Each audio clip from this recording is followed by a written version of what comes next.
Mi nombre es Viviana Octavo y estoy en el quinto semestre de Ingeniería Civil. Voy a hablarles sobre por qué la estadística es útil para evaluar y analizar el comportamiento de fenómenos como los sismos.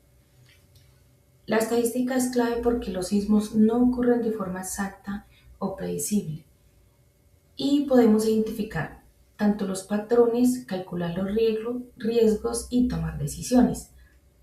En identificar los patrones, la estadística nos permite ver con qué frecuencia ocurren en una zona específica. Calcular los riesgos nos ayuda a entender qué tan probable es que ocurra un sismo de gran magnitud en el futuro.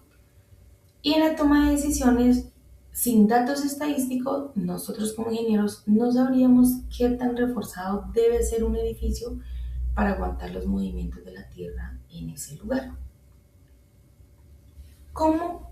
¿Cómo pueden las medidas estadísticas ayudar a determinar las causas y consecuencias de un problema? Encontrando anomalías, como por ejemplo si la resistencia, medir el impacto, comparar variables que nos permitan ver si hubo cambios drásticos como una subida en el nivel freático, que esto es muy frecuente, y que pudo haber debilitado los cimientos del hormigón armado. Tenemos unas preguntas basadas en el caso el colapso del edificio. Primera pregunta. Justifique por qué las medidas estadísticas son útiles para abordar las dimensiones del caso. Las medidas estadísticas permiten organizar y dar sentido a datos complejos sobre el terreno, el clima y la población. Son útiles para identificar los riesgos, que es calcular los promedios de sismos o resistencia del suelo. Prevenir desastres, que nos ayudan a entender si el comportamiento es variable, como el agua en el suelo, o es una anomalía o una tendencia peligrosa. Tomar decisiones de ingeniería nos permiten basar las estrategias de mitigación en hechos probables y no en suposiciones. Segunda pregunta. Indique la mediana, moda y desviación estándar del número de habitantes en la zona afectada durante los últimos 5 años.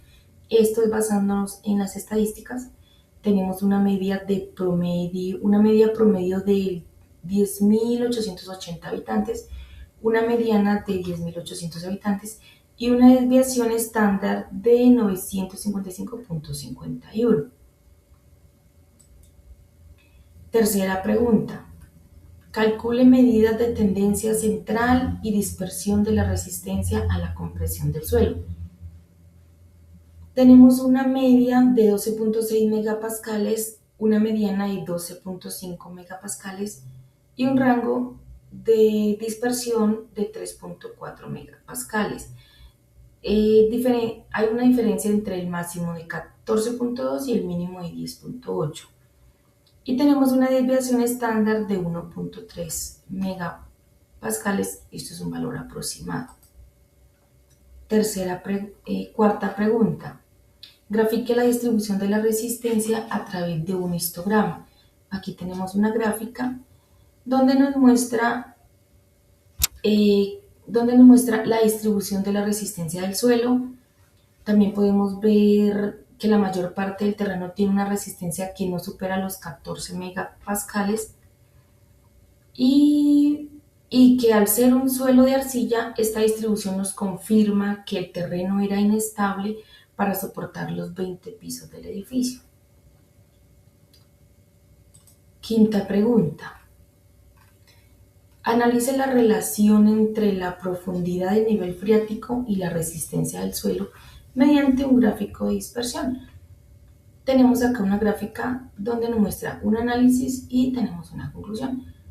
En el análisis existe una correlación positiva y tenemos una conclusión donde observamos que cuando el agua está más cerca de la superficie, a una profundidad de 4.9 metros, la resistencia es la más baja, que es de 10.8 megapascales. Esto indica que la humedad debilita la capacidad de carga del suelo. Tenemos una sexta pregunta. Calcule la media, mediana, rango de la magnitud de los terrenos registrados. Tenemos 5 terrenos y tenemos ahí, me muestra la tablita que tenemos una magnitud. El terreno 1 es 5.4, terreno 2 de 4.8, terreno 3 de 6.2 y el 4 5.9, el terreno 5 4.5. Una medida estadística nos muestra un promedio, una mediana y un rango. La media promedio de 5.36 es un valor calculado, la mediana de 5.4 y un rango de 1.7. Este es según el colapso del edificio.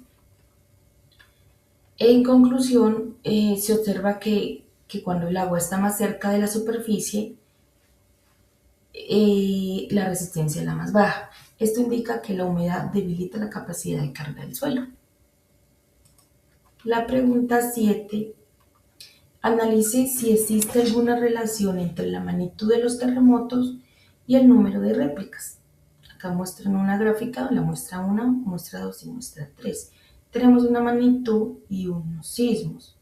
En el eje Y tenemos la magnitud, en el eje X tenemos los sismos. Donde también mostramos los terremotos, terremoto 3, terremoto 4, terremoto 1, terremoto 2 y el terremoto 5. Esto quiere decir que al analizar los sismos de los últimos 10 años, vemos que la región tiene una actividad sísmica considerable, con una magnitud promedio de 5.36 y el rango de 1.7. Nos indica que ha habido variaciones importantes en la intensidad de los movimientos que el edificio de hormigón armado debió soportar. Tenemos una identificación de la relación que al observar la gráfica evidenciamos una positiva perfecta entre la magnitud y las réplicas. También, esto significa que a mayor energía liberada en el sismo principal, mayor es la inestabilidad posterior de la zona. Y tenemos un punto crítico también que es en el terremoto 3. Con la magnitud más alta de 6.2 generó el máximo de 23 réplicas. Esta sucesión de movimiento es un factor clave en el colapso. Esto nos lleva a que el edificio se colapse en un tiempo menos determinado. Y tenemos una conclusión técnica. Esta relación explica la fatiga estructural acumulada. El edificio de hormigón armado de 20 pisos construido en 1998 no solo tuvo que resistir el impacto inicial, sino el desgaste constante de múltiples réplicas sobre un suelo de arcilla ya debilitado. Y aquí tenemos una bibliografía. Muchas gracias.